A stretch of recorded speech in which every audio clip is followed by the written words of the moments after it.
বিশ্ব পরিবেশ দিবসের বার্তা ছড়িয়ে দিতে সবুজের আহ্বানে মুখর হয়ে উঠল সাবরুম। পরিবেশ রক্ষা ও সবুজায়নের গুরুত্ব তুলে ধরে বৃহস্পতিবার এক পেড় মা কি নাম স্লোগানকে সামনে রেখে এক বর্ণাঢ্য বৃক্ষরোপণ কর্মসূচির আয়োজন করা হয়।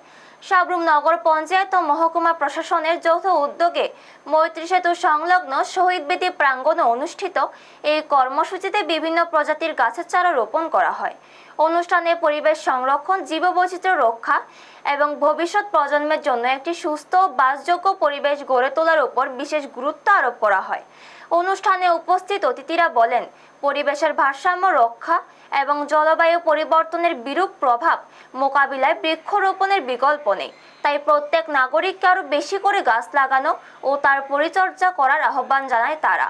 এই দিনের কর্মসূচিতে উপস্থিত ছিলেন প্রাক্তন বিধায়ক শঙ্কর রায়, মহকুমা শাসক সুমন রক্ষিত, মহকুমা পুলিশ আধিকারিক দীপ্তনু বিশ্বাস, সাবরুম নগর পঞ্চায়েতের চেয়ারপারসন রমা পোদ্দার দে সহ প্রশাসনের অন্যান্য কর্মকর্তা, কর্মচারী এবং বিশিষ্ট ব্যক্তিবর্গ।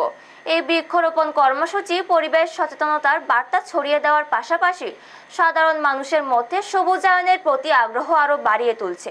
ব্যুরো রিপোর্ট, নিউজ তৎকাল 24। পরিবেশ দিবস এই উপলক্ষে সাবরুম নগর পঞ্চায়েতের পক্ষ থেকে এই ছোট্ট আয়োজন সচেতনতামূলক আমরা এই আয়োজনটা করেছি এবং এখানে বিভিন্ন স্তরের লোকজনের উপস্থিতিতে আমরা সবাইকে সচেতন করার চেষ্টা করেছি যে পরিবেশ আমাদের জন্য অত্যন্ত গুরুত্বপূর্ণ জিনিস। পরিবেশ ছাড়া আমাদের অস্তিত্ব সংকটে। তো সবাইকে উদ্বুদ্ধ করার জন্য যে গাছ লাগান, গাছ বাঁচান। তো এই কর্মসূচিতে আজকে আমরা এখানে এই শহীদ বেদি প্রাঙ্গণে শহীদদের উদ্দেশ্যে আমরা শ্রদ্ধা জানানোর পরে আমরা এখানে একটা ছোট্ট বৃক্ষরোপণ অনুষ্ঠান করেছি।